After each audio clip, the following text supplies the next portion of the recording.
네, 학우 여러분 안녕하십니까? 한 학기 동안 학습을 하는 과정에서 좀 어려움은 없으셨는지요?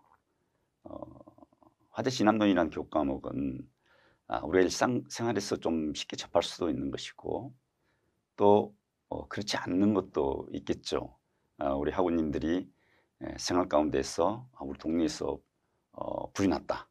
아니면은 우리 언론을 통해서도 대형 화재가 발생됐다라는 것을 쉽게 접할 수 있는 부분들이고 거기에 우리 소방대원들은 어떻게 대응을 하고 현장 수습을 해 나가는 것인가 이런 것들을 우리가 한 학기 동안 쭉 신고 단계부터 화재 출동, 화재 진압, 인명 구조, 또 수습, 화재 조사까지 이렇게 일련의 과정을 가지고 학습을 해왔습니다. 제 생각에는 우리 학우님 여러분들이 어, 학습에 많은 성과가 있을 것으로 이렇게 보여집니다. 그렇게 믿어도 되겠죠? 네. 오늘 마지막 시간입니다. 특별히 오늘 마지막 시간은 여러분들 화면에서 보신 것처럼 좀 준엄하면서도 또 익히 우리가 과거에 한두 번 정도는 범직한 그런 얼굴의 모습이 아닌가요? 아마 아시는 분들도 계실 겁니다.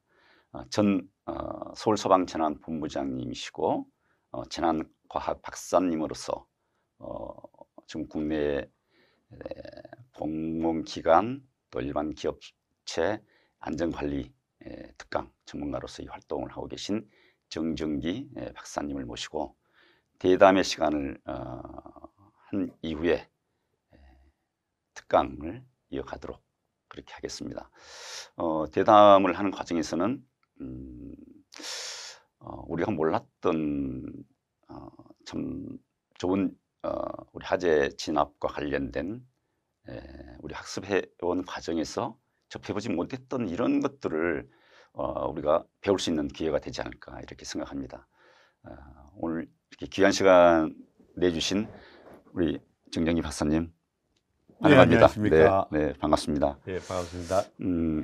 제가 생각하기에는 우리 소방 조직 그러니까 소방 공무원사에서 그야말로 산전수전을 겪어오시면서 다양한 경험과 현장 활동 그리고 대형 재난을 어, 전면에 나서서 수습하고 그러한 문제점 이런 시사점을 가지고 또 정책에 반영하고 우리나라의 국민의 생명과 재산을 지키는 이런 중요한 하나의 그 담 역할, 보호 역할을 쭉 해오신 걸로 보여집니다. 그동안 어떤 활동을 해오셨고 또 지금 다양한 이제 기관을 다니시면서 강의하는 이런 내용들은 어떤 것인지 짤막하게 우선 말씀 한번 해주시죠. 예, 저는 뭐 30년 소방 업무에 종사하면서 이상하게 대형 사고 현장에 많이 제가 지휘관으로 활동을 하게 됐습니다. 그랬었죠. 네. 그럴 때마다 여러 가지 느끼는 부분이 많았고 이 사고 현장은 단 한 건도 똑같은 사고 현장이 없습니다. 그리고 많은 이 문제점과 교훈을 남깁니다. 그렇게 해서 개선이 되고 반복이 되고 그런 과정이 있습니다만 그런 경험을 바탕으로 해서 관공서 또 공무원 연수원 또 소방안전협회 뭐 이런 쪽에 제가 겪었던 경험을 포함한 소방 관련 분야에 대해서 강의를 해오고 있습니다. 그렇죠. 참 이런 참 귀하신 분을 우리 학우님들과 함께 이렇게 학습의 시간을 통해서 이 얘기를 이렇게 나눌 수 있는 기회가 된다라는 측면에서는 저희들이 큰 행운이 아닌가 이런 생각도 해봅니다. 제가 알기로는 전 서울 소방재난본부장님을 하시는 가운데 큰 우리나라의 역사적으로도 잊지 못할 앞으로 길이 남을 이런 교훈이 될 수 있는 화재 이제 숭례문 화재를 현장에서 직접 총괄 지휘를 하시고 그 과정에서 여러 가지 지휘관으로서의 다른 사람이 느끼지 못했던 그런 것들을 아마 많이 느끼셨을 것으로 생각이 됩니다. 2008년 2월 달이었었죠. 우리 교과 과정에서도 재난 사례의 한 시간을 가지고 학생들과 함께 공부를 했었습니다. 그런데 실제 살아있는 그 당시에 생생했던 그런 재난 현장의 수습 과정의 내용을 한번 우리 학생들에게 한번 들려주시면 고맙겠습니다. 예. 예. 이 전 세계적으로 이 문화재 화재에 대해서 상당히 이 걱정이 많고 또 빈번하게 발생을 하고 있습니다. 특히 아시아권에서는 일본과 한국에서 문화재 화재가 많고 얼마 전에도 오키나와에서 유명한 그 문화재가 불에 탄 것을 아마 언론 보도로 보셨을 거로 그렇죠. 생각이 네. 됩니다. 이 문화재 화재의 특징은 간단하게 요약할 수 있습니다. 첫째, 방화입니다. 방화. 그 중요한 말씀은 우리 학생들을 보시고 말씀해 예. 주시면은 문화재 효과가 화재의 있겠습니다. 네. 아주 중요한 특징 중 하나가 방화입니다. 네. 그 왜 방화를 하느냐? 네. 모든 사람이 귀하게 느끼는 돈으로서 가치를 따질 수 없는 이런 문화재에 불을 지르면은 나의 이 억울함 또는 국가에 대한 어떤 그 호소 이게 언론을 통해서 받아들여질 것이다 하는 이런 이 착각이라 할까 생각을 하는 분들이 불을 지르는 이런 어처구니 없는 행동을 합니다. 그래서 일본도 마찬가지로 아주 오래된 건물, 문화재, 또 우리나라에서 얼마 전에 있었던 여러 가지 그 문화재 화재 관련해서는 방화에 초점을 맞추고, 두 번째 문화재 화재는 이 화재를 진압하기 위한 여러 가지 소방 장비가 현장에 도착이 되어야 되는데 이 소방 장비가 현장에 도착하는데 상당히 애로사항이 있는 옛날에 지어진 이 건물이기 때문에 네. 진입로가 없다든지 접근이 안 된다든지 이런 부분이 많고, 또 문화재 특성상 자체 소방시설 하기가 쉽지 않다는 이런 부분이 있습니다. 네. 세 번째는 문화재 화재 진압은 문화재 화재에 따르는 어떤 특성에 맞춰서 진압을 해줘야 됩니다. 조금 이따 말씀드리겠습니다만 문화재는 주로 목재이기 때문에 목재에 불이 붙으면은 적심청이라는 부분이 굉장히 우리가 진압 과정에서 중요시하게 생각을 해줘야 됩니다. 이런 관점에서 말씀을 좀 드리겠습니다. 조금 전에 박 교수님이 2008년 2월 10일 일어났던 숭례문 화재에 저녁 8시에 그날 영하 15도의 추운 날씨였습니다만 화재 현장에 제가 도착을 해보니까 밖에서는 보면은 연기만 나고 안에는 들어가 보면 불은 계속 연기가 진행이 되고 있고, 그때 지붕, 기아가 덮인 지붕이 있고 바로 그 지붕을 몸무게를 이기는 적심청이라는 광해청이라는 마사토와 생석회가 있는 기아에 바로 마땅한 부분이 있고 그 밑으로 약 30cm 내지 60cm의 공간이 있습니다. 여기가 적심청입니다. 그 적심청 밑으로 개판, 석가래 이래서 건물 내부의 천정 쪽에 마감이 되는 그 30cm 내지 60cm 공간 안에는 옛날 우리 조상들께서 건물을 지을 때 현장에서 톱밥, 대패밥, 나무 찌꺼기 이 부분을 그대로 그 공간에 넣고 온도 조절, 방수, 습도 조절 또는 지붕의 물매를 조정하는 이런 귀중한 역할을 하는 지혜를 가졌습니다. 그러나 이 적심청이 화재가 나면은 요즘 말하는 샌드위치 파넬, 그렇죠. 불이 나면은 바깥에서는 물을 뿌려도 네. 침투가 안 되고 네. 안에서는 계속 타들어가는 바로 지금 요즘의 화재의 샌드위치 파넬하고 똑같은 그 구조가 적심청이라고 이해를 하시면 되겠습니다. 네. 결국 숭례문 화재는 이 적심청에 난 그 훈소 과정에 연기만 계속 진행되다가 급기야는 건물 전체에 불이 옮겨 붙는 이 부분이 화재 진압 또는 현장에 출동했던 진압 요원 이런 사람들이 미리 많은 공부와 경험이 있었으면 했던 아쉬움이 많이 남는 그런 화재였습니다. 네, 숭례문 화재에 대해서 현장에서 직접 현장 수습을 하는 총괄 책임자로서 계셨기 때문에 아주 상세한 이렇게 말씀을 해주셨는데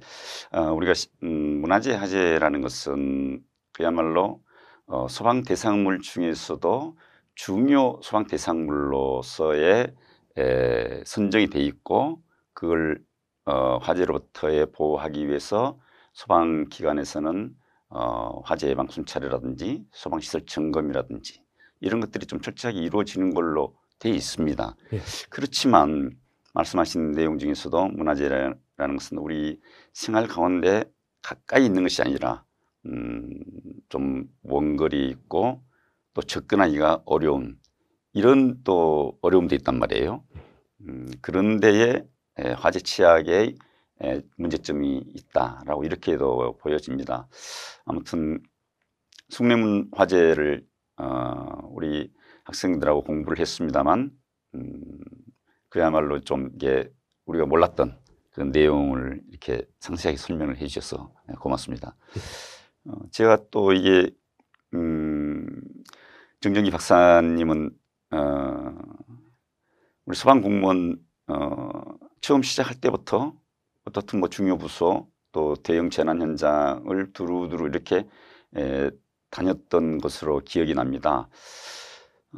그런 과정에서 혹시 좀 소방의 문제점이라든지 좀 개선해야 될 것들, 지금 이 시대에 또 우리 소방이 조금 변해야 될 것들, 이런 것들이 과거의 대형 화재 사례를 한번 예를 들으시면서 우리 학생들에게 말씀해 주시면 큰 도움이 되겠습니다. 예, 제가 부산 지방에 근무할 1980년도 중반부에 큰 호텔에서 화재가 나서 40명의 인명을 앗아갔고 66명이 부상을 입었던 106명의 사상자가 난 큰 대형 화재를 네. 아침 9시부터 밤 9시까지 거의 12시간을 현장에서 제가 지휘를 하고 조사를 하고 원인 분석을 하고 인명 구조하는 과정을 경험을 했습니다. 학생들 보시면서 그 이야기를 잠시 말씀을 드려보면은 참고 자료에도 있습니다만은 이 서면 노탈이라 하는 서울로 치면 강남 사거리나 광화문 사거리 아주 중심 상업 지역 모퉁이에 11층짜리 관광 호텔이 있었습니다. 그런데 이 관광 호텔에 화재의 진압상 필요한 결정적인 결점을 안고 있었습니다. 무슨 결점이냐? 이 건물의 참고 자료 사진에도 있습니다만 정면은 전부 철판이나 알루미늄판으로 해서 이 창문이 없는 그런 구조입니다. 그런데 노타리를 끼고 정면에 창문이 없는 구조, 밀폐형 구조에 옆에 창문이 많고 그쪽 부분으로서는 만약의 경우에 대피를 할 수 있고 탈출을 할 수 있는데 그 부분은 불행히도 소방 사다리차가 접근을 할 수 없는 그런 위치적인 조건이었습니다. 여러분들도 아시겠지만은 이 고가 사다리차, 굴절 사다리차, 소방 사다리차는 그 차가 들어갈 수 있는 일정한 공간이 있어야 되고 또 사다리를 전개하려 그러면은 자키를 고을 수 있는 이런 면적이 필요합니다. 그런데 골목길에서 그 호텔에 면하는 옆면 창문이 있는 부분은 고가 사다리차가 활동을 할 수가 없었습니다. 이날 아침 약 8시 20분, 30분 경에 화재가 났는데 화재는 이 건물 4층 사우나에서 불이 나서 위로 올라갔습니다. 제가 현장에 9시경 돼서 도착을 해보니까 창문에 많은 사람들이 뛰어내리기 위해서 카텐 또는 이 침대 호텔이니까 룸에 있는 침대 매트리스를 찢어가지고 우왕좌왕하고 있었습니다. 제일 먼저 여러분들 모두 구조해 드릴 테니까 절대로 뛰어내리시면 안 된다고 말씀을 드렸는데 약 10분 후에 한 분이 뛰어내리니까 여러분들 잘 아시겠지만 화재 현장에서는 패닉 현상으로 한 분이 어떠한 이성을 잃은 행동을 하면 다른 분이 다 그대로 따라합니다.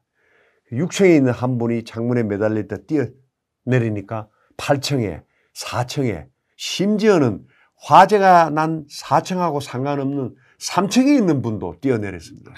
4층에서 불이 나서 5층, 6층으로 열기 올라가는데 3층에 계신 분은 뛰어내릴 이유가 전혀 없는데 3층에 계신 분도 뛰어내렸습니다. 네. 결국 뛰어내리신 분 또는 복도나 대피로에서 연기의 질식에서 쓰러지신 분 다 조사를 해봤더만 40명의 사망자 중에서 뛰어내리가 돌아가신 분은 한 3, 4명, 4, 5명 정도. 나머지 분은 건물 안에서 다 쓰러져서 돌아가셨습니다. 그런데 제가 여기서 특이하게 느낀 게 그 돌아가신 분 한 분 한 분을 보니까 외상이 전혀 없다는 사실. 그러니까 얼굴은 깨끗합니다. 눈썹도 머리카락도 끌리지 않고 깨끗한 분이 그대로 쓰러져 가지고 잠드는 것 취해서 돌아가셨어요. 여러분 상상해 보십시오. 그냥 어깨를 두드리면서 선생님 지금 소방훈련 끝났습니다. 일어나서 밖으로 나가시죠 하면 벌떡 일어나실 분 같은데 돌아가셨어요. 네. 그러나 나중에 부검을 해보면은 이분의 기도와 폐에 유독성 가스가 가득 차가 있고 다만 외관상으로는 코 밑에 새카맣게 걸린 연기를 마신 그 표시가 그렇죠. 30여 명의 건물 내에서 숨진 분 대부분이 그런 현상이었습니다. 네. 그래서 제가 그날 사고 현장에서 여러 가지를 조사를 하면서 또 심층 분석을 해보니까 화재에 사망을 하고 희생이 되는 사람은 90%, 80%에서 90%는 연기에 의한 질식이다. 그렇죠. 다른 말로 이야기하면 유독성 가스에 의한 질식이다. 네. 그 이후로 제가 박사과정에 공부를 하면서 요즘 현대 건물의 화재에서 왜 사람이 사망을 하고 인명피해가 있느냐. 또 사망을 하는 그 이유에 대해서 핵심적인 사항이 뭐냐를 조사를 해보고 연구를 해봤습니다. 결론이 나왔습니다. 네. 인명피해의 결정적인 원인은 유독가스다. 그렇습니다. 유독가스는 네. 우리 현대인이 살고 있는, 거주하고 있는, 집무를 하고 있는 이런 업무시설의 실내 장식물, 석유화학 제품이 대부분입니다. 카텐, 카페트 이런 부분에서 화재가 나면은 바로 거기에서 인체에 치명적인 위험을 미치는 유독가스가 나온다는 것을 제가 알았습니다. 1980년도나 30년이 지난 지금이나 똑같이 그와 같은 현상에서 사람이 숨집니다. 그리고 이 화재의 가장 아쉬웠던 부분이 그 건물에 스프링클러가 설치되어 있었음에도 불구하고 고장이 났었습니다. 여러분, 화재 현장의 인명피해는 자동 소화 설비, 스프링클러 설비, 기타 건물에 비치된 소방시설은 반드시 100%를 믿을 수가 없습니다.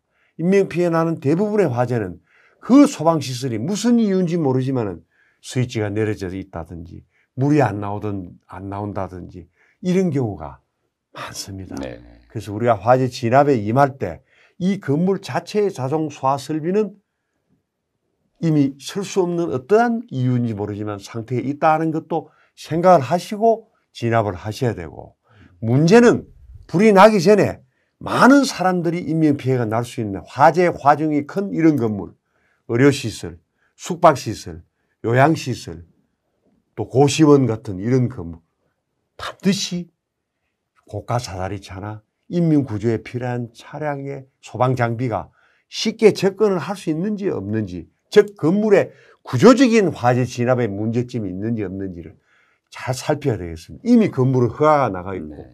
영업은 하고 있는데 사용 금지를 하겠다. 그것도 곤란한 점입니다. 네.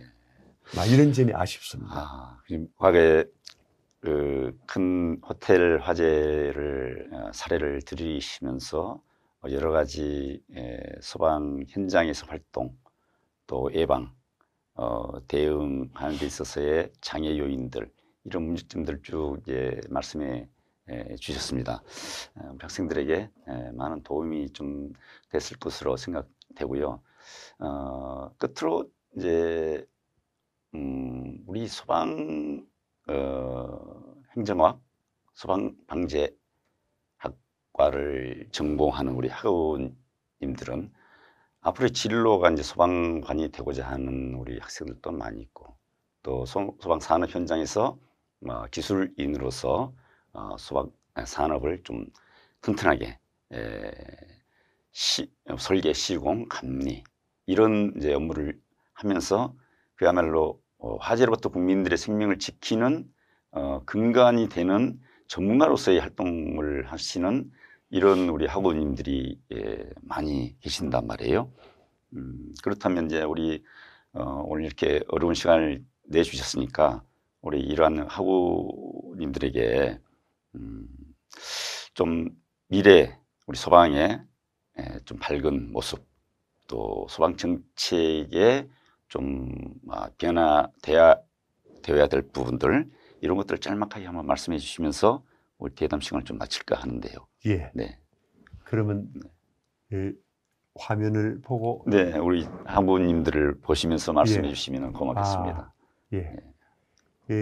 제가 여기 오기 전에 소방 행정 분야에 종사하실 분, 또는 소방 산업체에 근무하시는 것을 원하시는 분, 또는 학문적으로 소방 분야에 공부를 하시는고자 하는 이런 분들을 위해서 앞으로 우리 소방 업무의 비전, 또 현재 그 재난 환경의 여러 가지 변화에 따르는 우리 소방의 미래 대응 전략, 이런 부분을 아주 짧게 몇 가지 핵심 사항만 정리를 해서 준비한 게 있습니다.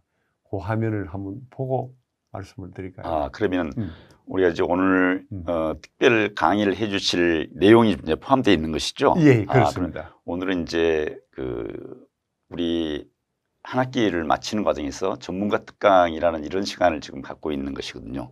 그래서 대담 시간을 갖고 이어서 이제 특강이 이제 특강을 해주실 텐데, 그 특강 제목이 제가 짤막하게 말씀을 좀 해주십사 하는 그런 내용하고 중복되는 부분이 있는 것 같습니다. 그러면은 오늘 그 특강의 주제가 소방의 비전과 미래 대응 전략이란 말입니다.